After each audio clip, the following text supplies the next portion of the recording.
કેમ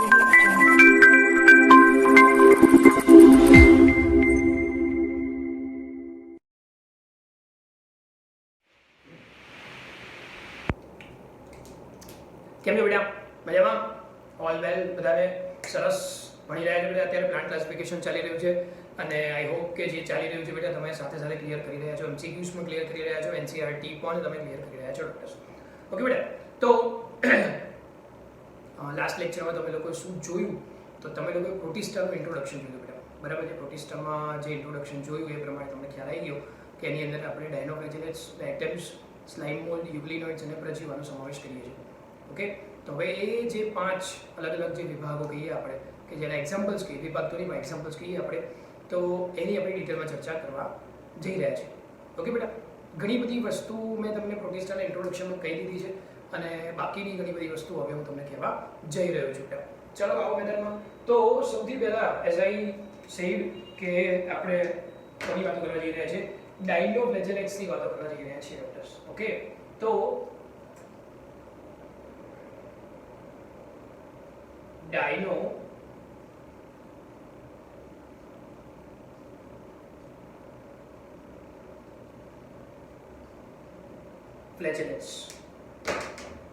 ડાયનોફ્લેજેલેટ્સની જ્યારે વાત કરીએ વિદ્યાર્થી મિત્રો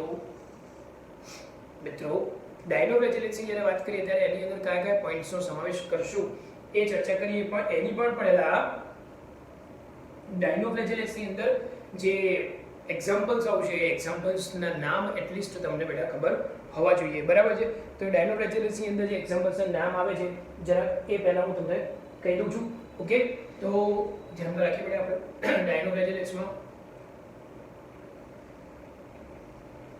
ડાયનોફ્લેજેલેટ્સના એક્ઝામ્પલમાં આવશે સેરાટિયમ,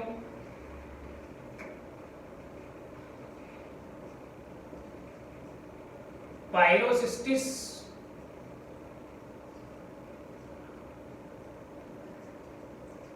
ગોન્યુલેક્સ,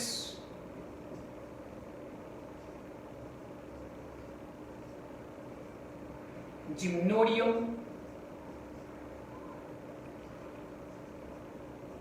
અને નોક્ટિલુકા એક્ઝામ્પલ છે. ડાયનોફ્લેજેલેટ્સ એ કોઈ બાજુ થોડો વિચિત્ર હશે, ખબર નહીં, તો જે ડાયનોફ્લેજેલેટ્સની અંદર જેનો સમાવેશ કરીશું એને આ બધા કંઈક નામ આપવામાં આવેલા. ઓકે ડોક્ટર્સ, ઠીક છે, આપણે શું પારકી પંચાયત કરવાની, આપણે ભણવાની કામ રાખવાનું બેટા. ઓકે, તો ડાયનોફ્લેજેલેટ્સમાં આટલા એક્ઝામ્પલ્સ આવશે. હવે જ્યારે ડાયનોફ્લેજેલેટ્સની આપણે જ્યારે વાત કરીએ તો કયા કયા ટોપિકની વાત કરીએ હું તમને જરાક એનું બ્રીફ રિવ્યુ આપી દઉં. ઓકે, તો જ્યારે ડાયનોફ્લેજેલેટ્સની જ્યારે ડિસ્કસ કરીશું આપણે ત્યારે સૌથી પહેલા જે નામ સમજવાની વાત કરીએ આપણે ધ્યાનમાં રાખવું. ચલો હું અહીંયા લખતો નથી પણ તમને ખ્યાલ આવે કે ડાયનોફ્લેજેલેટ્સમાં કોની કોની વાતો કરવાની છે આપણે. તો સૌથી પહેલા જે નામ આપ્યું તે ચલો એક કામ કરી લખી જ કરીએ બેટા. તો જસ્ટ તમને ખ્યાલ આવે કે ડાયનોફ્લેજેલેટ્સમાં કયા કયા પોઈન્ટ્સ છે તે. ઓકે, તો ડાયનોફ્લેજેલેટ્સમાં સૌથી પહેલાનું નામ શું છે તે, એટલે કે હું તમને શું સમજાવીશ. ડાયનોફ્લેજેલેટ્સ પછી જે ડાયનોફ્લેજેલેટ્સ છે એને શું કહેવામાં આવે છે? એને કહેવામાં આવે છે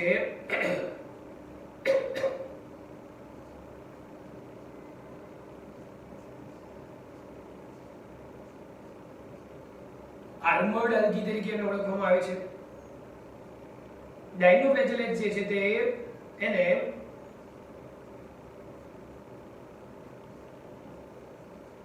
રંજક દ્રવ્યોની હાજરીના કારણે ગોલ્ડન બ્રાઉન આલ્ગી અને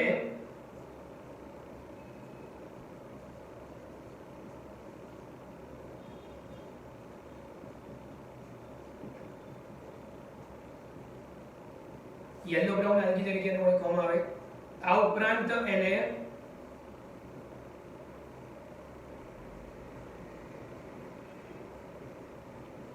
મીઝોકેરિયોટ્સ તરીકે ઓળખવામાં આવે. હું તો સમજાવું છું, ચિંતા ના કરો, તમે કયું પોઈન્ટ્સ આપી રહ્યો છો બેટા. મીઝોકેરિયોટ્સ તરીકે એને ઓળખવામાં આવે છે, બરાબર. પછી એને ચક્રીય કશાધારી લીલ જે મૂવમેન્ટ થાય ને, ચક્ર જે હન્ટર લાઈક મૂવમેન્ટ કહીએ તો એના જેવું મુવમેન્ટ અહીંયા બતાડેલા માટે ચક્રીય કશાધારી લીલ તરીકે આપણે ઓળખીએ છીએ. આ ઉપરાંત આ બધા જે એક્ઝામ્પલ્સ છે લીલના, ડાયનોફ્લેજેલેટ્સની અંદર આવતી લીલના, તો એ બધાના કંઈક ને કંઈક એમની ચોક્કસ લાક્ષણિકતાઓ છે. તે લાક્ષણિકતાઓને આધારે તેને ફાયર આલ્ગી, પછી નાઇટ લાઇટ, એના પછી એને C ghost, yes she ghost તરીકે એને ઓળખવામાં આવે છે. બરાબર છે. ફાયર આલ્ગી, જો કે એનું કંઈ ગુજરાતી કરવું જરૂરી નથી બેટા આપણે. ઓકે, અગ્નિ શેવાળ ગુજરાતી કરવું તો કરી શકીએ, કોઈ નાની પાડે, પણ ઠીક છે આપણે ફાયર આલ્ગી સ્પેસિફિકલી યાદ રાખીશું બેટા. ઓકે, ફાયર આલ્ગી છે, નાઇટ લાઇટ છે, સી ઘોસ્ટ છે, એના પછી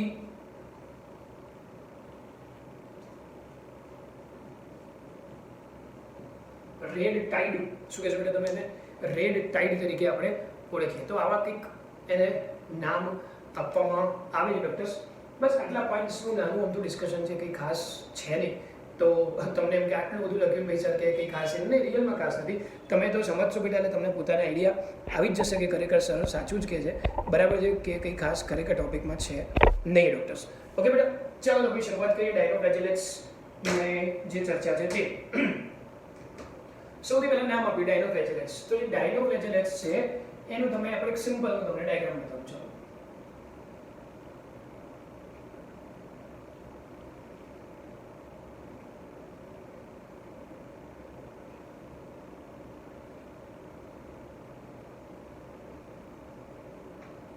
કોષ દિવાલ આમાં જોવા મળે. આપણે એવું ભૂતકાળમાં ક્યાંક ભણી ગયા છે બેટા, યસ યાદ હોય તો.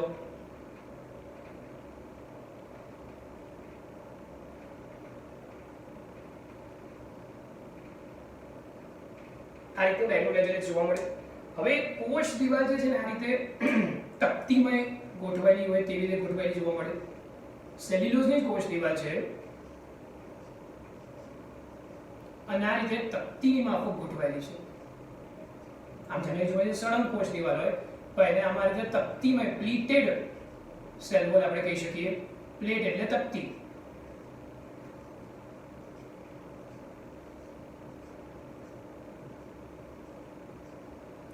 બરાબર. તો આ જે કોષ દિવાલ જે છે પ્લેટેડ સેલ વોલ કહીએ, જેને કહીશું આપણે તકતીમય કોષ દિવાલ. તો આ તકતીમય કોષ દિવાલ જે ઢાલ આકાર બનાવે છે. ઢાલ એટલે પ્રોટેક્શન. એક આર્મી જાણે ગોઠવાયેલી હોય અને ઢાલ આપવાનું કામ કરશે એના જેવી દેખાય છે. તો ઢાલ આકાર બનાવે છે એટલે આર્મી જેવી ગોઠવાયેલી છે, માટે તેને નામ શું આપવામાં આવે છે? Armoured algae.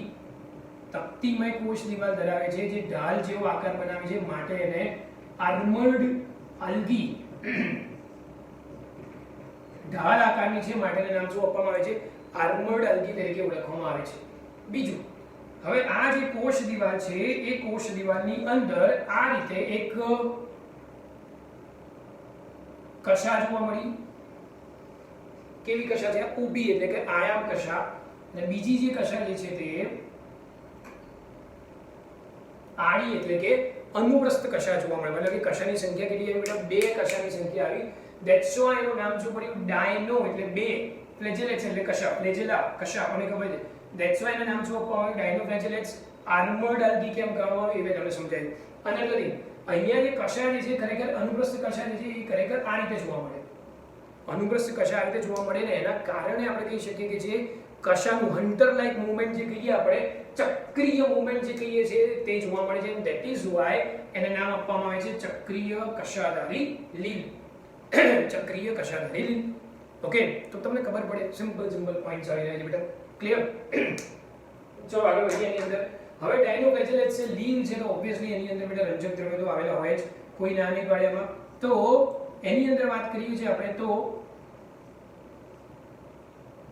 મેં તમને લાસ્ટ લેક્ચરના લાસ્ટમાં કીધું હતું, છેલ્લે કીધું હતું કે કયા કયા પ્રકારના રંજક દ્રવ્યો હશે. બરાબર છે? તો અહીંયા આવેલું હોય છે ક્લોરોફિલ A, ક્લોરોફિલ સી અને ઝેન્થોફિલ.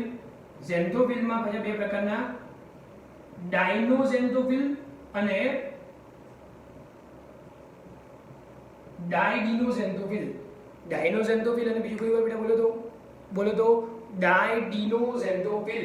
તો આ રંજક દ્રવ્યો જે પ્રમાણે છે જે ઉચ્ચ કક્ષાની વનસ્પતિમાં તે પ્રમાણે જ છે અને આ રંજક દ્રવ્યોના રંગના આધારે આ રંજક દ્રવ્યો જે પ્રમાણે રંગના છે એ રંગના આધારે આપણે એને ગોલ્ડન બ્રાઉન આલ્ગી અથવા તો યલો બ્રાઉન આલ્ગી તરીકે ઓળખીશું. જે પ્રમાણે રંગ છે એ રંગના આધારે તેને ગોલ્ડન બ્રાઉન આલ્ગી એટલે લીલ અને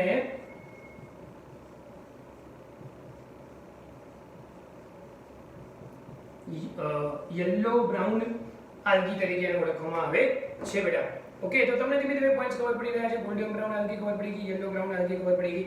ઓકે, ચલો સરસ. ધીમે ધીમે ખ્યાલ આવી રહ્યો છે બધાને કે શું છે પર્ટિક્યુલર શું જોવા મળે ડાયનોફ્લેજેલેટ્સમાં.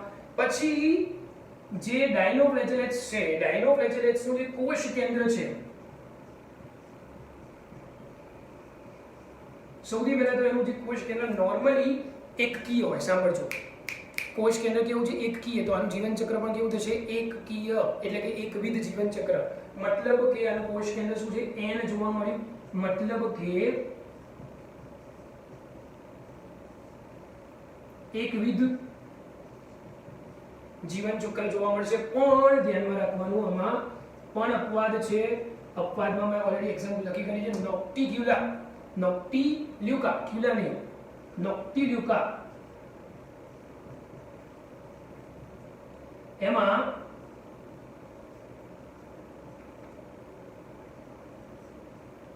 દ્વિવિધ, એટલે આનો મતલબ શું થયો? મુખ્ય દેહ આમાં કેવો હશે? એકકીય હશે. ખાલી નોક્ટિલ્યુકા જે છે તે ડાયનોફ્લેજેલેટ્સમાં હોવા છતાં પણ એનો મુખ્ય દેહ કેવો હશે?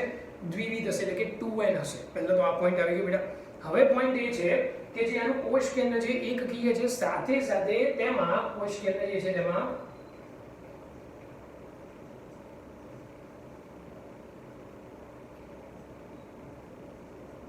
હિસ્ટોન પ્રોટીનનો અભાવ. કોષ કેન્દ્ર જે છે એની સાથે તમે નામ ક્યાંક સાંભળ્યા બેટા? હિસ્ટોન પ્રોટીન અને બિન હિસ્ટોન પ્રોટીન વગેરે અહીંયા આવેલા હોય છે. બરાબર છે? તો હિસ્ટોન પ્રોટીનનો અહીંયા અભાવ છે અને સાથે સાથે મેં તમને અહીંયા કીધું એ પ્રમાણે પોઈન્ટ રિપીટ કરીશ કે જે કોષ કેન્દ્ર કેવું છે? એકકીય છે. અને એકકીય છે, હિસ્ટોન પ્રોટીનનો અભાવ છે. આ લાક્ષણિકતાને કારણે જ એને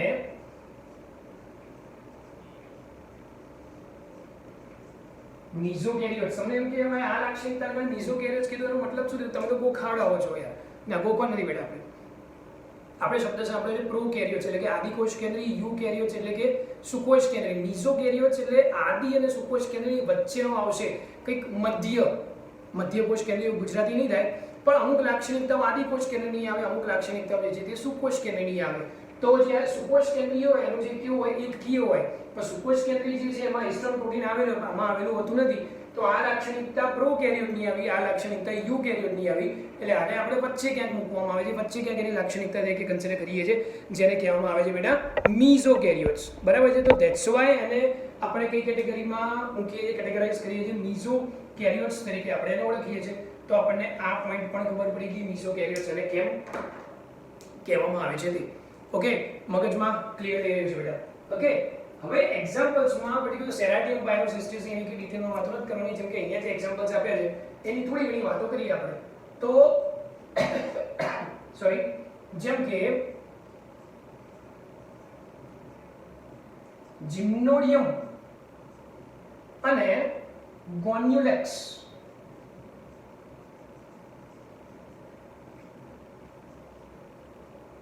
જિમ્નોડિયમ અને ગોન્યુલેક્સ જે છે તે બંને ભેગા મળીને એક સાક્ષી ટોક્સિન એટલે ઝેરી, આપણને ખબર પડે, નામનું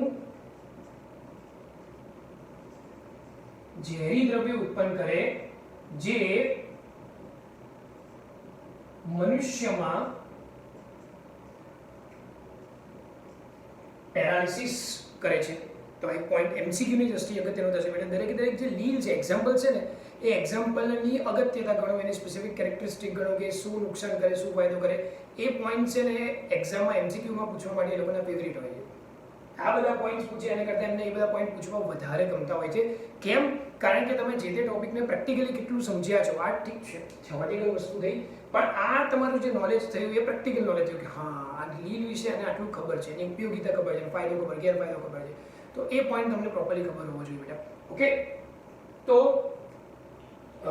મનુષ્યમાં પેરાલિસિસ બને છે, જીમ્નોનિયમ અને ગોન્યુલેક્સ બંને જે ઝેરી દ્રવ્ય ઉત્પન્ન કરે છે એની વાત થઈ.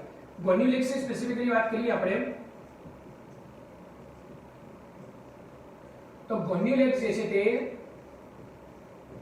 રેડ ટાઇડ, ગુજરાતી આમ તો ટાઇડ એટલે ભરતી થશે, બરાબર છે. રેડ ટાઇડ શું કરે છે તો કહે છે કે તે સમુદ્રની સપાટી પર ચવાઈ જાય છે. મતલબ જે ડાયનોફ્લેજેલેટ્સ છે ને એની એક કેરેક્ટરિસ્ટિક તમે યાદ રાખી શકો કે મુખ્યત્વે દરિયાવાસી છે, મીઠા પાણીમાં જોવા મળે છે પણ દરિયાવાસી છે મેજોરિટી, અને તે પાણીની સપાટી પર જોવા મળે છે. મેજોરિટી કેસમાં તે ક્યાં જોવા મળે છે? પાણીની સપાટી પર જોવા મળતી હોય છે. તો આ ગોન્યુલેક્સ જે છે તે લાલ રંગની છે અને પાણીની સપાટી પર ચવાઈ જાય છે. ધેટ્સ વાય એ આખો વિસ્તાર લાલ રંગનો જોવા મળે. ધેટ્સ વાય એને લાલ ભરતી રેડ ટાઇડ તરીકે બી ઓળખવામાં આવે છે. આ ઉપરાંત તે પોતાનું મલ્ટિપ્લિકેશન કરે છે, પોતાની સંખ્યામાં વધારો કરે છે. અને રેડ ટાઇડ જે છે તે મતલબ કે ગોન્યુલેક્સ જે છે તે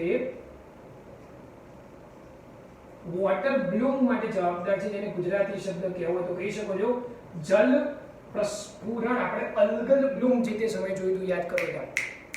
બ્લુ ગ્રીન અલ્ગી ભણ્યા ત્યારે આપણે કોઈક એક સ્પેસિફિક જગ્યાએ અલ્ગલ બ્લૂમ જોયું હતું, યાદ કરો, મેમોરાઇઝ કરો, વિડિયો પોઝ કરો અને યાદ કરો કે આપણે અલ્ગલ બ્લૂમ પર્ટિક્યુલર કયા એક્ઝામ્પલમાં જોયું હતું. બ્લુ ગ્રીન અલ્ગીમાં જોયું હતું, પછી શેમાં જોયું હતું યાદ કરો મને નાની અંદર બેટા.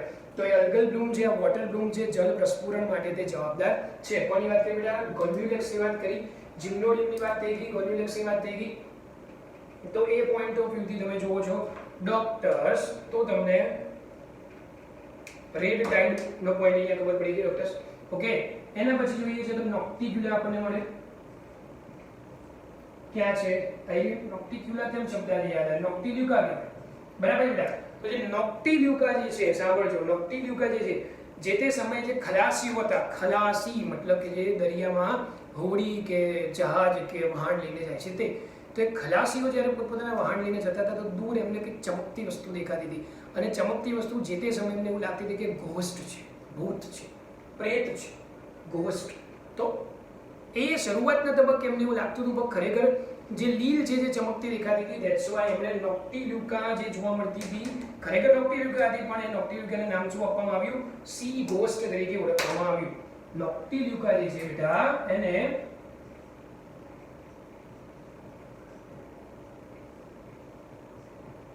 સી ઘોસ્ટ તરીકે ઓળખવામાં આવે છે. ક્લિયર થઈ ગઈ વાત? ઓકે, એવો જ કંઈક પોઈન્ટ છે. રાત્રે ચમકે છે એટલે તો એને ઘોસ્ટ જેવું લાગે છે.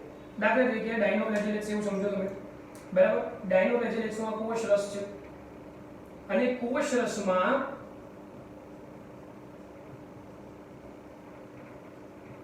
ઓટોજેનિક ગ્રેન્યુલ્સ આવેલા છે. કોષ રસ છે બેટા, એની અંદર શું આવેલા છે? ઓટોજેનિક ગ્રેન્યુલ્સ આવેલા છે. અને ઓટોજેનિક ગ્રેન્યુલ્સ જે છે તે બનેલા હોય છે સ્પેસિફિક પ્રકારના પ્રોટીનના. ઓટોજેનિક જે ગ્રેન્યુલ્સ છે તે લ્યુસીફેરિન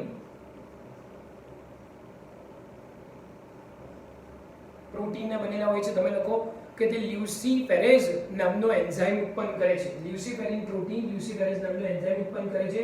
તો લ્યુસીફેરિન પ્રોટીન જે છે એનું ઓક્સિડેશન થશે. ઓક્સિડેશન થવાના કારણે ઊર્જા ઉત્પન્ન થશે. અગત્યનો પોઈન્ટ એ છે કે આ ઊર્જા જે છે તે કયા સ્વરૂપે ઉત્પન્ન થશે? પ્રકાશ સ્વરૂપે ઉત્પન્ન થશે. પોઈન્ટ અગત્યનો બેટા. અહીંયા જે ઊર્જા ઉત્પન્ન થશે એ કયા સ્વરૂપે ઉત્પન્ન થશે? પ્રકાશ સ્વરૂપે ઉત્પન્ન થશે. જો પ્રકાશ સ્વરૂપે ઉત્પન્ન થાય છે તો તમે શું કહી શકશો કે અહીંયા પ્રકાશ જોવા મળ્યો માટે એને કહીશું આપણે નાઇટ લાઇટ. રાત્રિ દરમિયાન પ્રકાશ જોવા મળ્યો ને તો એને નામ શું આપવામાં આવે છે? નાઇટ લાઇટ તરીકે કહી શકીશું આપણે. અને એ જ રાત્રિ દરમિયાન પ્રકાશ જોવા મળે છે તો પછી આપણે એને નામ શું આપીશું?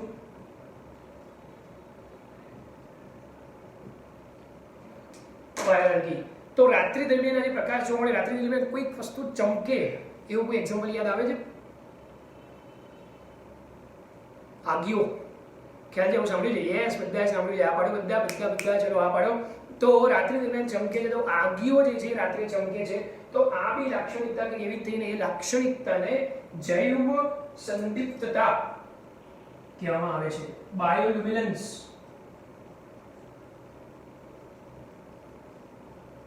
શું કહેવામાં આવે બેટા? જૈવ સંદિગ્ધતા, બાયોલ્યુમિનન્સ તરીકે એને ઓળખવામાં આવે છે. બેસાઈ મગજ બેટા. પરફેક્ટ, ગોઠવાઈ ગયું.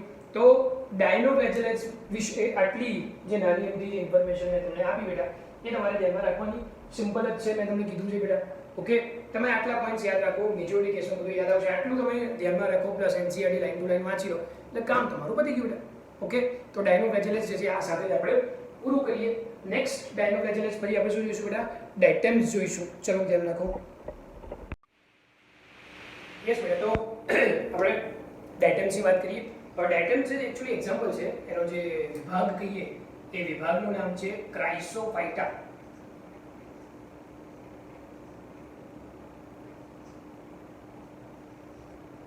ક્રાઇસોફાઇટા. ઓકે, फिलहाल ડાયટેમ્સની વાત કરીએ. બહુ સરસ મજાનું નામ છે, તમે ધ્યાનથી જુઓ અહીંયા બેટા. ડાયટેમ્સમાં લખવામાં આવ્યું છે ડાય એટમ્સ. જો ડાય એટમ્સ, તો ડાય એટમ્સ નો મતલબ એવો થશે કે કટ ઇન્ટુ ટુ, બે ભાગમાં એને કટ કરવામાં આવે છે. તો નામ શું બન્યું એનું? ડાયટેમ્સ. તો ફિલહાલ જે એના એક્ઝામ્પલ્સ છે, આપણે ક્રાઇસોફાઇટા જે વિભાગ છે બેટા, એના એક્ઝામ્પલમાં જોઈએ છે તો એક એક્ઝામ્પલ તો આપણા માટે દેખ્યું ડાયટેમ્સ, બરાબર. અને ડાયટેમ્સ જે છે તે ઓબ્વિયસલી એનું એક્ઝામ્પલ મેઇન એક્ઝામ્પલ થયું. અને મેજોરિટી જે ક્રાઇસોફાઇટા વિભાગમાં આવતા જે એક્ઝામ્પલ છે તે દરિયાઈ પાણીમાં જોવા મળે છે. કેટલાક એવા બી છે, મેં તમને આગળ જ્યારે એક્ઝામ્પલ્સ આપ્યા હતા ત્યારે અપવાદમાં આપણે ક્યાંક, તમે યાદ કરો, કોઈ જગ્યાએ ડેસ્મિડનું નામ લીધું હતું. તો ડેસ્મિડ જે છે એ ક્રાઇસોફાઇટાના એક્ઝામ્પલમાં જ છે. તો ડેસ્મિડ જે છે તે જોવા મળે છે મીઠા પાણીમાં, અને એને ગોલ્ડન અલ્ગી એટલે કે સોનેરી લીલ તરીકે ઓળખવામાં આવે છે. કેમ એને સોનેરી લીલ તરીકે ઓળખવામાં આવે છે? કેમ કે એની અંદર હાજર જે રંજક દ્રવ્યો છે એને આધારે, રંજક દ્રવ્યની વાત નીકળી છે તો પૂરું કરી દઈએ આપણે. રંજક દ્રવ્યોમાં ક્લોરોફિલ એ, ક્લોરોફિલ સી અને ઝેન્થોફિલ સ્પેસિફિકલી આનામાં જોવા મળે છે ફ્યુકોઝેન્થીન, જેના કારણે આ સોનેરી એટલે કે ગોલ્ડન કલર દેખાય, ગોલ્ડન અલ્ગી તરીકે બી એને ઓળખવામાં આવતું હોય છે. તો ઇઝી પોઈન્ટ છે, બહુ બી ખાસ મગજમારીમાં આપણે પડવાનું છે નહીં બેટા. ઓકે, તો રંજક દ્રવ્યને રિગાર્ડિંગ આપણે પોઈન્ટ ખબર પડી ગઈ. હવે તમે જ્યારે ડાયટેમ્સની વાતો કરી રહ્યા છો ડોક્ટર્સ, મારા વાલા વિદ્યાર્થી મિત્રો, તો ડાયટેમ્સ જે છે તે આ રીતનું સ્ટ્રક્ચર જોવા મળે.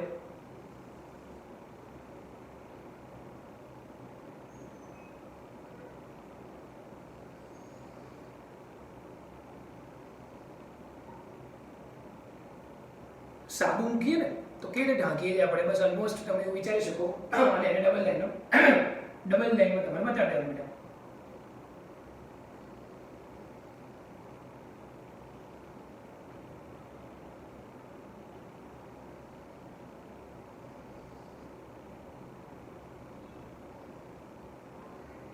અને હવે આઈ થિંક તમને નામ કેમ આપવામાં આવે એ બી ખબર પડી ગઈ. Di atoms cut into two, that's why નામ આપવામાં આવ્યું ડાય એટમ્સ, ડાયટેમ્સ તરીકે ઓળખવામાં આવે. બરાબર છે. હવે આપણે એવું ભણ્યા છે કે ડાયનોફ્લેજેલેટ્સ અને ડાયટેમ્સમાં કોષ દિવાલ છે, સેલ્યુલોઝની બને છે, પેલિકલ જેવી કોઈ વાર્તા અહીંયા આવતી નથી. તો સાચી વાત છે કે અહીંયા કોષ દિવાલ છે. તો આ અહીંયા કોષ દિવાલ જોવા મળે જ છે કમ્પ્લીટ.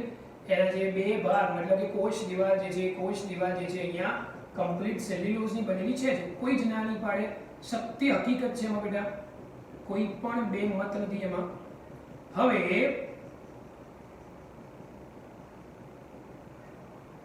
એક જ મિનિટ. યસ, તો કોષ દિવાલ તો છે જ બેટા. હવે એની જે કોષ દિવાલ છે એ કોષ દિવાલના ભાગમાં ક્યાંક ક્યાંક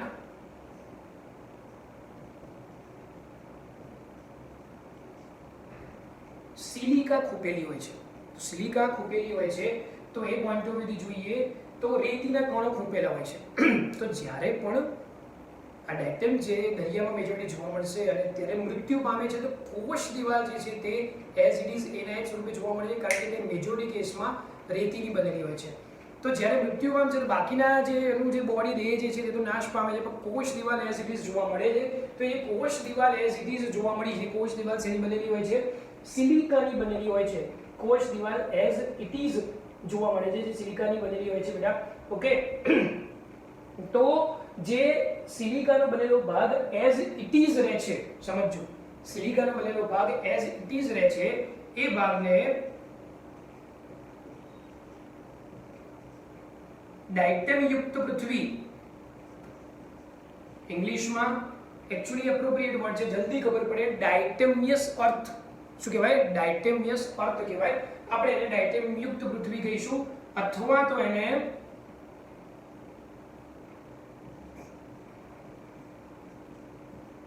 કેસલ ઘર તરીકે ઓળખવામાં આવે છે, અથવા તો એને ડાયનોમાઇટ આવી રીતે શું છે ડાયટમ સુપરથી શું શબ્દ આવ્યો? ડાયટોમાઇટ તરીકે ઓળખવામાં આવે છે. શું કહેશો તમે બેટા? એને ડાયટોમાઇટ તરીકે એને ઓળખવામાં આવે છે. ઈઝી છે પોઈન્ટ, આરામથી આપણને ખબર પડી જશે. ઓકે, બીજું, સિલિકાની બનેલી જે કોષ દિવાલ છે એ કોષ દિવાલને કહેવામાં આવે છે શેલ અથવા તો ફ્રુટસ્યુલ. ગુજરાતી લખાશે એટલે મેં પહેલા ઇંગ્લિશ વર્ડ લખ્યો. શેલ એટલે તમે તકતી કહી શકો, કવચ કહી શકો. કવચ એટલે રક્ષણ આપવાનું કામ કરે, લાંબા સમય સુધી ટકી રહે, ત્યારે આપણે શેલ શબ્દ વાપરતા હોઈએ છીએ. તો એને શેલ કહેવામાં આવે છે, ફ્રુટસ્યુલ કહેવામાં આવે છે. આ શબ્દ મેં કોના માટે અહીંયા વાપર્યો છે? સેલ વોલ માટે વાપર્યો છે, કારણ કે તે સિલિકાની બનેલી છે માટે. બરાબર છે? અચ્છા, હજુ એના માટે એક શબ્દ લખવો તો લખી શકીએ, જેને થેકા તરીકે પણ ઓળખવામાં આવે છે. તો આ જે ભાગ થયો ઉપરનો, આ જે ભાગ થયો દાખલા તરીકે, એના માટે શબ્દ વાપરવો હોય તો એને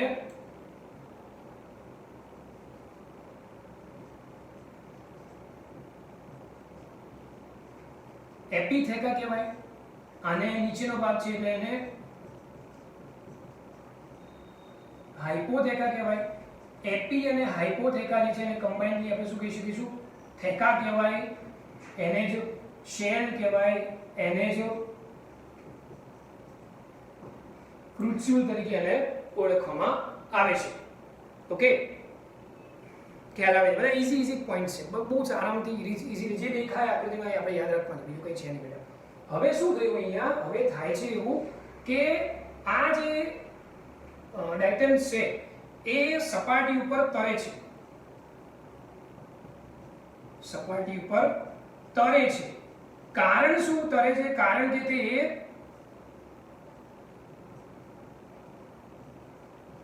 અચલિત છે. કોઈ કશા જેવી રીતના આગળ યાદ કરો, તમને બધામાં કશા મતલબ કે હલનચલનનો મુદ્દો બી યાદ હોવો જોઈએ. જ્યારે ડાયનોફ્લેજેલેટ્સની વાત કરી, બે કશા આવેલી છે. તો કશાધારી મૂવમેન્ટ નહીં પણ ચક્રીય કશાધારી મૂવમેન્ટની વાત કરી, ચક્રીય કશાધારી લીલની વાત કરી, હન્ટર લાઇક મૂવમેન્ટની વાત કરી. અહીંયા એવું કશું જોવા મળતું નથી. હલનચલન મતલબ કે એટલીસ્ટ ચલિત નથી, અચલિત છે. તો એ ડાયરેક્ટલી મૂવમેન્ટ નથી કરી શકતું, ભાઈ ઇનડાયરેક્ટલી ફ્લોટ કરે છે, તરે છે. ઇનડાયરેક્ટલી ફ્લોટ કરશે તો ફ્લોટ કેમ કરશે એનું કારણ હેશટેગમાં નાખીશું. એટલે આપણે સપાટી પર તરે છે. કેમ સપાટી પર તરે છે? કારણ કે જે સંગ્રહિત પદાર્થ છે, સ્ટોર્ડ ફૂડ, સંગ્રહિત પદાર્થ ની કહીએ આપણે, સંગ્રહિત ખોરાક છે. સંગ્રહિત ખોરાકમાં સમાવેશ કરીએ છીએ આપણે ચરબી અને લ્યુકોસિન. ડાયનોફ્લેજેલેટ્સ જે છે સંગ્રહિત ખોરાક તરીકે એમાં સ્ટાર્ચ હોય. લખી કાઢો, ડાયનોફ્લેજેલેટ્સમાં સંગ્રહિત ખોરાક તરીકે શું આવેલું છે? સ્ટાર્ચ આવેલું હોય છે. આમાં ચરબી અને લ્યુકોસિન, જે પોઈન્ટ અગત્યનો એ છે કે ચરબી અને લ્યુકોસિન જે છે તે લો મોલેક્યુલર વેઇટ ધરાવે છે. લો મોલેક્યુલર વેઇટ ધરાવે છે. સાંભળો બધા જ સાંભળો બાળકો, લો મોલેક્યુલર વેઇટ ધરાવે છે, માટે જ તે સપાટી ઉપર તરે છે. લો મોલિક્યુલર વેટ ધરાવે છે માટે તે સપાટી ઉપર તરી શકે છે. ડોક્ટર્સ ડાયાગ્રામમાં આપણે એડિશન કરવું હોય તો આટલું એડ કરી શકીએ છીએ. અહીંયા જોવા મળે છે એનું કોષ કેન્દ્ર. ધ્યાનમાં રાખો કે એનું કોષ કેન્દ્ર જે 2n છે. 2n છે એટલે એનું જીવન ચક્ર કેવું થશે? અહીંયા બેટા દ્વિવિધ જીવન ચક્ર જોવા મળશે. બરાબર. ક્યાંક ક્યાંક આને કહીશું આપણે એની વાયુદાની જોવા મળશે. બરાબર છે. એના પછી અહીંયા આપણે આને આટલો ભાગ જે હરિતકણ તરીકે કન્સિડર કરીએ તો હરિતકણ તરીકે કન્સિડર કરીશું તો અહીંયા શું આવેલું હશે? મેં આગળ લખ્યું એ પ્રમાણે ક્લોરોફિલ A છે, ક્લોરોફિલ C છે અને ઝેન્થોફિલ જેમાં પ્યુકોઝેન્થિન આવેલું હોય. આ ઉપરાંત અહીંયા તમે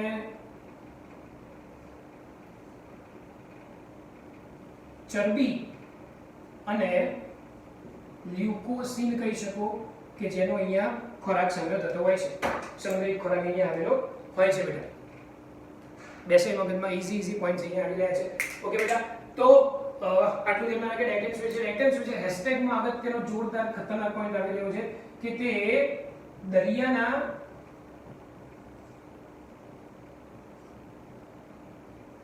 મુખ્ય ઉત્પાદકો તરીકે વર્તે. પ્રકાશ સંશ્લેષણની પ્રક્રિયા થાય છે. મેજર જે પ્રોડક્શન દરિયાની અંદર જે ગણી શકીએ તે કોના દ્વારા થતું હોય છે? ડાયટેમ્સ દ્વારા થતું હોય છે કારણ કે લાંબો સમય ટકી શકે છે. ઓકે. બીજી વાત એની અંદર યાદ રાખીશું આપણે કે જે પ્રજનન અલિંગી પ્રજનન વિચારીએ છીએ તો એક તો કોમન મેથડ આપણને ખબર હોવી જોઈએ, ધેટ ઇઝ બાઇનરી ફિશન એટલે કે દ્વિભાજન. બીજું વિશિષ્ટ પ્રકારના બીજાણુ દ્વારા બીજાણુ નિર્માણની પ્રક્રિયા થતી હોય છે, બીજાણુ સર્જન થતું હોય છે.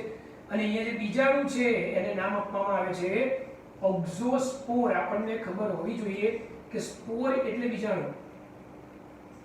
તો વિશિષ્ટ પ્રકારના બીજાણુ જેનું નામ શું છે? ઓક્ઝોસ્પોર. ફરીથી કહું છું, વિશિષ્ટ પ્રકારના બીજાણુઓ જેનું નામ શું છે? ઓક્ઝોસ્પોર તરીકે એને ઓળખવામાં આવે છે. તો એના કારણે અહીંયા પ્રજનનની પ્રક્રિયા થશે બેટા. ઓકે. તો સિમ્પલ આટલી નાની એમથી વાર્તા શેની અંદર આપણે ઇન્ક્લુડ કરીશું, ડાયટેમ્સની અંદર ઇન્ક્લુડ કરીએ. તમે જ્યારે બી વાત કરી રહ્યા છો, આ ચારને કમ્પેર કરી રહ્યા છો ત્યારે દરેકમાં કંઈક સ્પેસિફિક કોમન પોઈન્ટ્સ આવે છે. જેમ કે બધાની અંદર તમને કોના વિશે ખબર હોવી જોઈએ બેટા? રંજક દ્રવ્ય વિશે ખબર હોવી જોઈએ. પછી એનું એકવિધ જીવન ચક્ર છે કે દ્વિવિધ જીવન ચક્ર જે છે એના વિશે ખબર હોવી જોઈએ. પછી એના ખોરાક સંગ્રહિત ખોરાક કયા સ્વરૂપે છે એના વિશે તમને ખબર હોવી જોઈએ. એના પછી તમને નેક્સ્ટ પોઈન્ટ ખબર હોવી જોઈએ તેના હલનચલન, જેમ કે પેલું ચલિત છે, આ અચલિત છે. આ કેમ અચલિત છે? તો અચલિત છે તો એના મૂવમેન્ટ માટે શું થયું? એ મૂવમેન્ટ માટે તો કહે છે કે તરી શકે છે પાણીની સપાટી પર તરી. તો કેમ પાણીની સપાટી પર તરી શકે એનું મેં તમને રીઝન આપ્યું.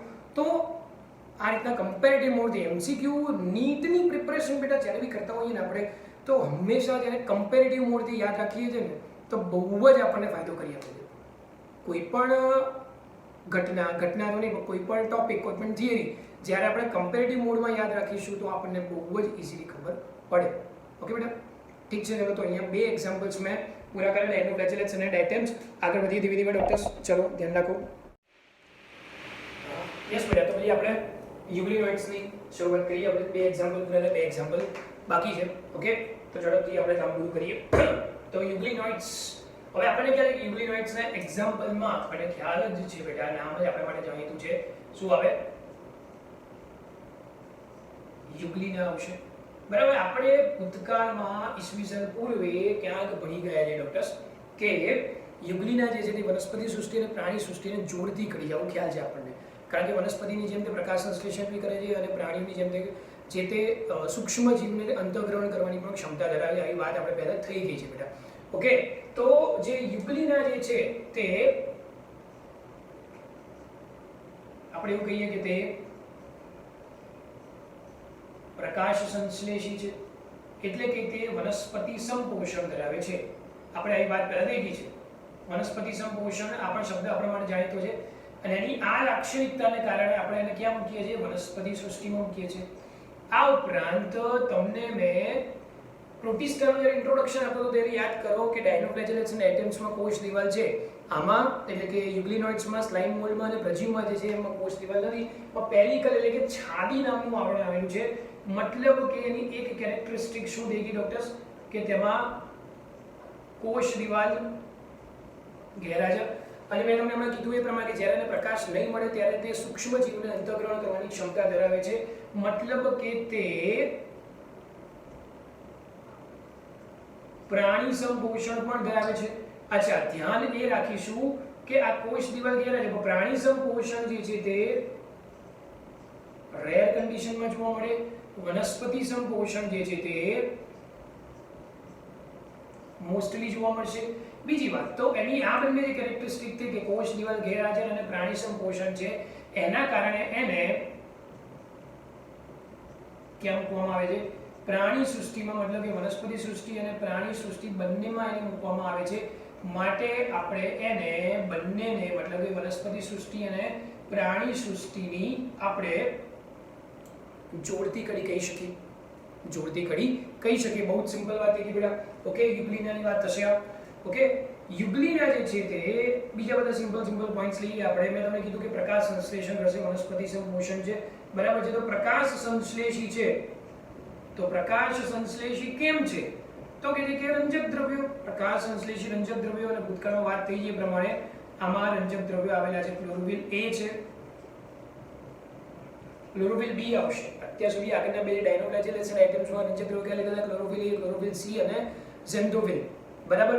એમાં જે આગળ હતું એમાં ડાયનોઝેન્થોફિલ અને ડાયડિનોઝેન્થોફિલ, પછી લીધું આપણે ફિકોઝેન્થોફિલ. અહીંયા આવશે ઝિયાઝેન્થિન. ક્લોરોફિલ A, ક્લોરોફિલ B અને ઝેન્થોફિલ આવેલું હોય છે, જેમાં આપણે ઝિયાઝેન્થિન નો સમાવેશ કરીએ છીએ. તો આ પ્રકાર સંશ્લેષણની એ વાત થઈ ગઈ ડોક્ટર્સ. તમને મગજમાં આવે છે, મગજમાં બેસે મેડમ, પરફેક્ટ આપણને ખબર પડે છે. ઓકે, અચ્છા, બીજી એક વાત જે આપણે અત્યારે વાત કરી રહ્યા છીએ, કોની વાત કરી રહ્યા છીએ બેટા? યુગ્લિનોઇડ્સ, બરાબર છે. અત્યારે વાત કરી રહ્યા છીએ બેટા આપણે યુગ્લિનોઇડ્સની વાત કરી રહ્યા છે. તો યુગ્લિનોઇડ સજીવો જે ક્યાં જોવા મળશે? તો કે મીઠા પાણીના તળાવ, એટલે કે સ્થાયી પાણીમાં તે જોવા મળે છે. મીઠા પાણીના તળાવમાં તે જોવા મળશે. ધ્યાન રાખો અહીંયા બેટા, મીઠા પાણીના તળાવ, સરોવર, મેજોરિટી આપણે કહી શકીએ કેવું પાણી? સ્થાયી પાણી. કેટલીક વખત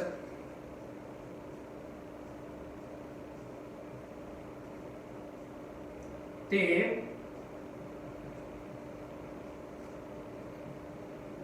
દરિયાઈ પાણી અને સ્થળજ પ્રદેશમાં પણ જોવા મળે છે. તો વસવાટ પણ એક અગત્યનો મુદ્દો થઈ ગયો.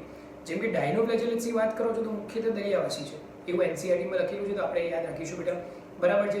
ડાયટેમ્સની વાત કરો છો તો એ પણ ક્યાં જોવા મળે છે? મીઠા પાણીમાં જોવા મળે છે. દરિયાઈ પાણીમાં પણ ક્યારેક જોવા મળે છે, પણ મુખ્યત્વે ક્યાં જોવા મળશે?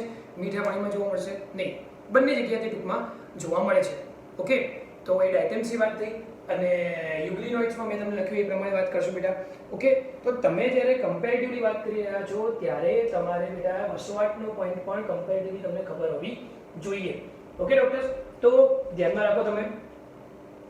તો એક તો કનેક્ટિંગ લિંક આનો અગત્યનો પોઈન્ટ થઈ ગયો, પ્રકાશ સંશ્લેષી છે. હવે યુગ્લિનોઇડ જે યુગ્લિના જે છે તે કશા ધરાવે છે. શું ધરાવે છે બેટા? કશા ધરાવે છે. ઓકે, હવે એ યુગ્લિનોઇડ્સની જ્યારે વાત કરીએ છીએ બેટા, ધ્યાન રાખો,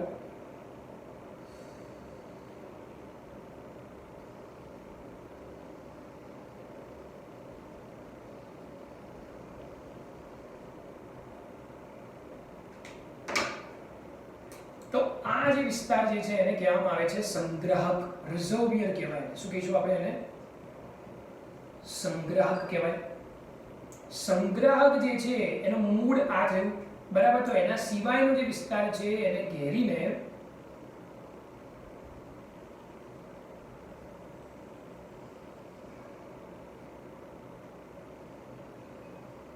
આપણે એવું કહી શકીએ કે સંગ્રાહક સિવાયનો જે વિસ્તાર છે તે વિસ્તારમાં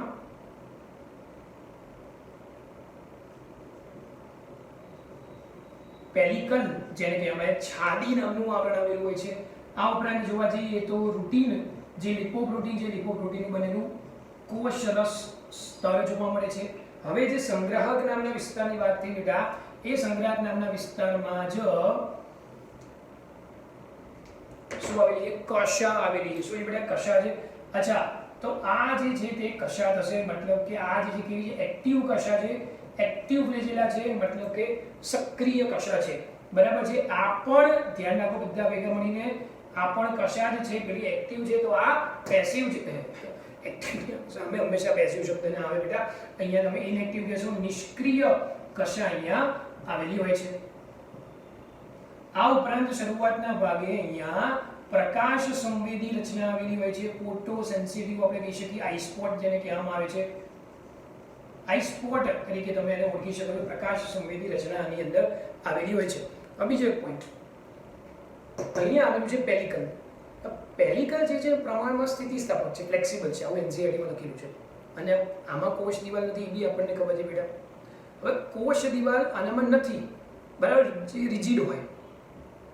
પોઈન્ટ પહેલા સમજાયેલો છે, ફરી વિચાર આવે. કોષ દિવાલ રિજિડ હોય, સખત હોય, રક્ષણનું કાર્ય કરે. પેલિકલ રિજિડ ના હોય, ફ્લેક્સિબલ હોય, તો તે કોષ દિવાલની જેમ કમસે કમ પ્રોટેક્શન એટલે કે રક્ષણનું કાર્ય તો નહીં કરી શકે, અથવા તો એના જેવું તો તે કાર્ય નહીં જ કરી શકે. જે રીતે કોષ દિવાલ રક્ષણનું કાર્ય કરે છે, એવી રીતે કમસે કમ જે પેલિકલ જે છે, છાદી જે છે, તે રક્ષણનું કાર્ય ન કરી શકે. એવું આપણે ધ્યાનમાં રાખીશું બેટા. પોઈન્ટ અગત્યનો હતો આપણા માટે. ઓકે, ત્યારબાદ જોઈએ તો કે આની અંદર જોવા મળે છે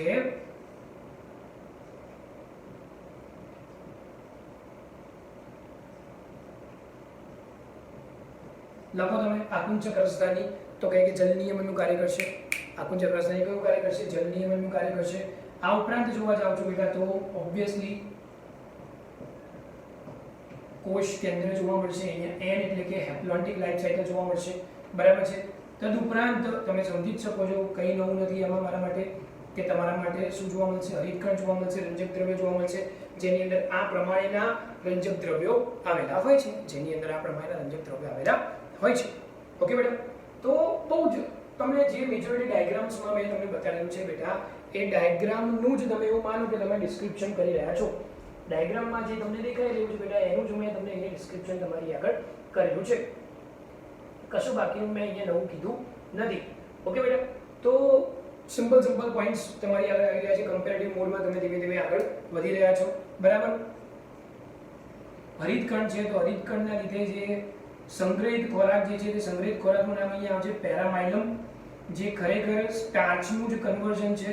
પેરામાઇલમ અને ચરબીનો સંગ્રહ ખોરાક તરીકે થતું હોય છે. તો સંગ્રહિત ખોરાકનો પણ તમે કમ્પેરેટિવ મોડના પોઈન્ટ તરીકે ઉપયોગ કરી શકો છો, કારણ કે ડાયનોફ્લેજેલેટ્સ એમાં સ્ટાર્ચ હતું, એના પછી ડાયટેમ્સમાં લિપોસિન અને ચરબી હતું, લો મોલેક્યુલર વેટ. અહીંયા ચરબી હોય સાથે સાથે પેરામાઇલમ જે સ્ટાર્ચનું જ રૂપાંતરિત સ્વરૂપ છે, એ અહીંયા આવેલું હોય છે. ઓકે બેટા, તો અહીંયા યુગ્લિનોઇડ્સની આ પ્રમાણે વાત થાય. એનસીઈઆરટીમાં બી તમે મેજોરિટી જોશો બેટા, તો તે આ પ્રમાણે અંદર જોવા મળે છે. મેજોરિટી પોઈન્ટ્સ અહીંયા યુગ્લિનોઇડ્સના આપણે ક્લિયર કરી દીધા. હવે એક પોઈન્ટ અહીંયા અગત્યનો નોટ કરીએ. ઓબ્વિયસલી એનસીઈઆરટીમાં કંઈ આપ્યું નથી, પણ આરએચ વિટેકરની મોટામાં મોટી સિદ્ધિ આપણે એવું કહી શકીએ કે આરએચ વિટેકરે યુગ્લિનોઇડ્સને સમાવેશ પ્રોટિસ્ટામાં કર્યો. કારણ કે શરૂઆતમાં યુગ્લિનોઇડનો સમાવેશ ક્યાં થતો? વનસ્પતિમાં, કારણ કે મેજોરિટી કેસમાં તે શું કરતું? પ્રકાશ સંશ્લેષણ. પછી ખબર પડી કે જ્યારે પ્રકાશ સંશ્લેષણ નથી કરતું ત્યારે રેર કેસમાં સૂક્ષ્મજીવને નાના કદના સૂક્ષ્મજીવને અંતઃગ્રહણ કરવાની બી ક્ષમતા ધરાવે છે. રેરલી ભલે કામ કરે છે, પણ કરે છે, કે જે વનસ્પતિ ન કરે માટેનો સમાવેશ કર્યો પ્રાણી સૃષ્ટિમાં. પણ પછી આરએચ વિટેકરે એની આ લાક્ષણિકતાઓને ધ્યાનમાં રાખીને, કારણ કે આ એકકોષીય બી છે, સુકોષ કેન્દ્રી પણ છે, તો એની આ લાક્ષણિકતાને ધ્યાનમાં રાખીને ફાઇનલી એનો સમાવેશ ક્યાં કરી નાખ્યો? પ્રોટિસ્ટામાં કરી નાખ્યો બેટા. ઓકે, તો સિમ્પલ, બહુ જ સિમ્પલ પોઈન્ટ છે, આપણને આરામથી ખબર પડે ડોક્ટર્સ, બહુ આરામથી ખબર પડે બેટા. ઓકે, તો જે પ્રોટિસ્ટા છે એમાં ડાયનોફ્લેજેલેટ્સ ખબર પડી ગઈ, ડાયટેમ્સ ખબર પડી ગઈ, અને ફાઇનલી યુગ્લિનોઇડ્સ વિશે પણ આપણને ખબર પડી ગઈ બેટા. ઓકે, તો ચોથો અને છેલ્લો એટલા માટે કહું છું કે મેં તમને કીધું કે પ્રજીવો જે છે બેટા આપણે ત્યાં નથી ભણવાના, ત્યાં એટલે આ ચેપ્ટરમાં નથી ભણવાના, ચોથા ચેપ્ટરમાં તમે લર્ન કરવાના છે ડોક્ટર્સ. ઓકે, તો યુગ્લિનોઇડ્સ અહીંયા પૂરું કરીએ બેટા આપણે. અને ફાઇનલી છેલ્લો પોઈન્ટ, પ્રોટિસ્ટાનો છેલ્લો પોઈન્ટ લેવા જઈ રહ્યા છે બેટા, સ્લાઇમ મોલ્ડ, જેને અગાઉ પણ કહેવામાં આવી છે તે પ્રમાણે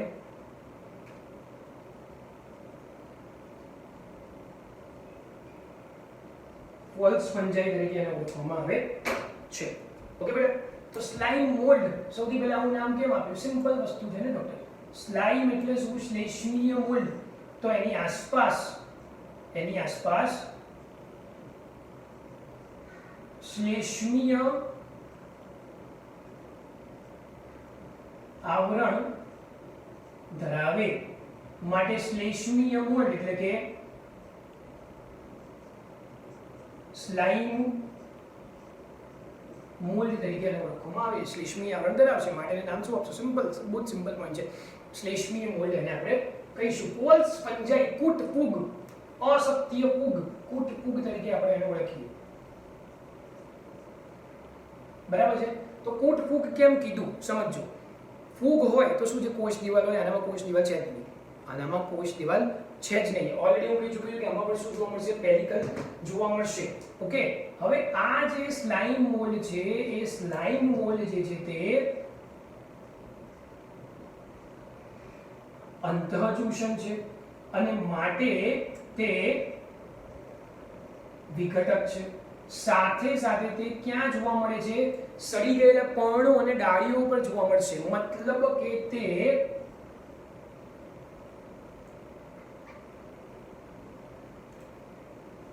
શું છે બેટા?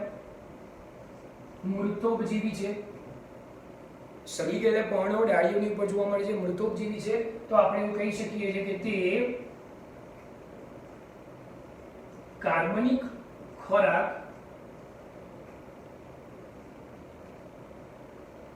અંતઃગ્રહણ કરે. તો આ બધી લાક્ષણિકતાઓ આમ જોવા જઈએ તો લોકોની ફૂગની છે, પણ બધી લાક્ષણિકતાઓ ફૂગની છે પણ ફૂગની જેમ કોષ દિવાલ જોવા મળતી નથી. માટે આપણે આને કૂટ ફૂગ કોલ્સ ફંજાઈ તરીકે આપણે આને ઓળખીએ છીએ. ધ્યાનમાં રાખીશું આપણે બેટા. આને મૃતોપજીવી જે કાર્બનિક ખોરાક અંતઃગ્રહણ કરવાનું કામ કરે છે. સ્લાઇમ મોલ્ડ નામ દીધું આને આપણે. ઓકે બેટા. હવે મેં તમને પહેલા કીધું એ પ્રમાણે કોષ દિવાલ તો અહીંયા છે જ નહીં. તો આ જે સ્લાઇમ મોલ્ડ છે એની વાત કરીએ આપણે તો અનુકૂળ પરિસ્થિતિમાં આ રીતે છે. કોષ રસ પટલ અને એની આજુબાજુ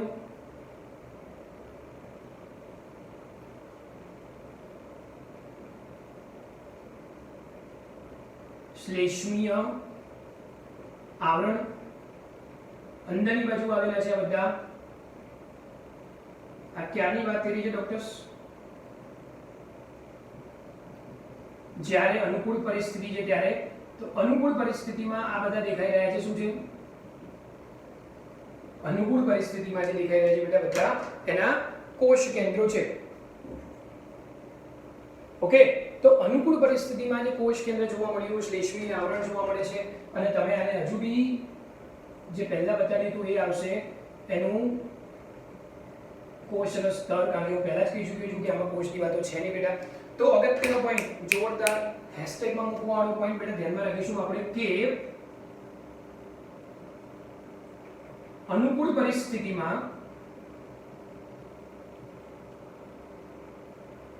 જે બહુકોષ કેન્દ્રીય પરિસ્થિતિ જોવા મળે છે કે જે શ્લેષ્મીય આવરણ ધરાવે છે. બરાબર. અનુકૂળ પરિસ્થિતિમાં બહુકોષ કેન્દ્રીય પરિસ્થિતિ જોવા મળે તો એ પરિસ્થિતિને નામ આપવામાં આવે છે, એ અવસ્થાને નામ આપવામાં આવે છે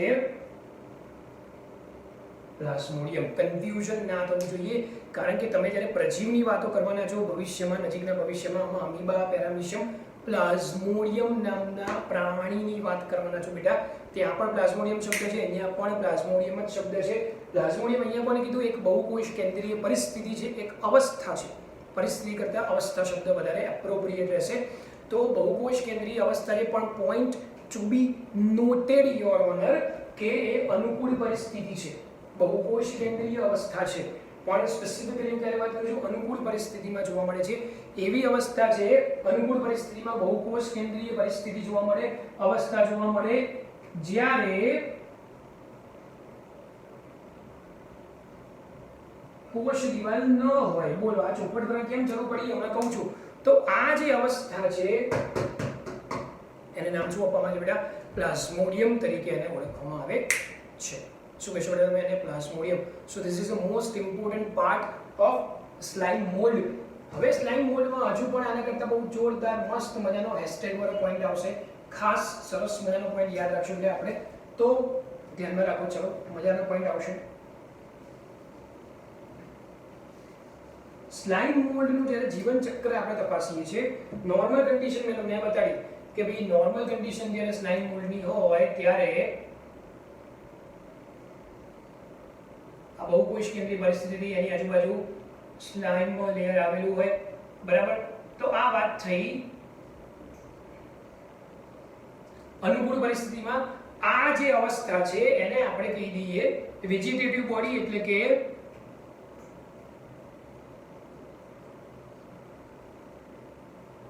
વાનસ્પતિક દેહ. સ્પેસિફિક તમારે ધ્યાનમાં રાખવાનું કે આ ક્યારે જોવા મળશે, તો કે અનુકૂળ પરિસ્થિતિમાં જોવા મળ્યો વાનસ્પતિક દેહ. ધારો કે આજુબાજુ કંઈક વિપરીત પરિસ્થિતિનું નિર્માણ થયું, કંઈક પ્રતિકૂળ સંજોગો ઉત્પન્ન થયા, પ્રતિકૂળ પરિસ્થિતિનું નિર્માણ થયું, તો પ્રતિકૂળ પરિસ્થિતિમાં અહીંયા આ જે બને છે એને કહીશું આપણે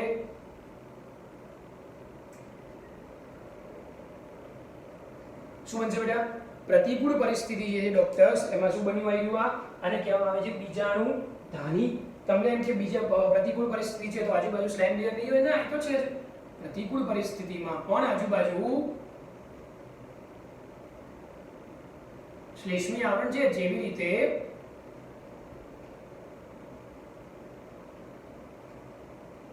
અનુકૂળ પરિસ્થિતિમાં છે તો બીજાણુ ધાની જોવા મળી, જેની આજુબાજુ સ્લાઇમ લેયર એટલે કે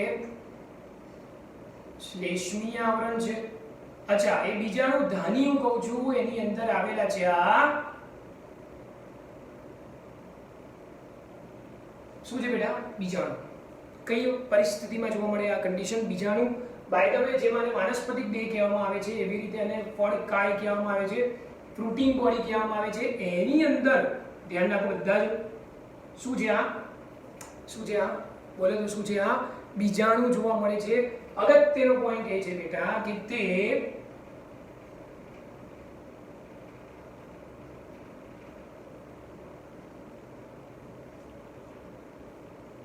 કાઇટિન, જેને આપણે ફંગસ સેલ્યુલોઝ કહીએ છીએ, તો ફૂગીય cellulose is equal to chitin. કાઇટિનની કોષ દિવાલ. કાઇટિનની કોષ દિવાલ ફૂગમાં જ હોય તો આમાં પણ જોવા મળી, પણ ક્યારે? પ્રતિકૂળ પરિસ્થિતિમાં, અનુકૂળ પરિસ્થિતિમાં નહીં.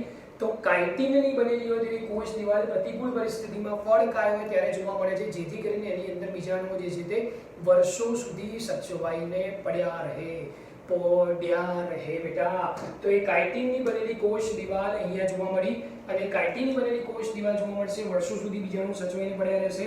અને જો એને અનુકૂળ અવસ્થા પ્રાપ્ત થઈ તો તેનું અંકુરણ થશે અને વળી પાછું એમાંથી નિર્માણ કોનું થતું હોય છે?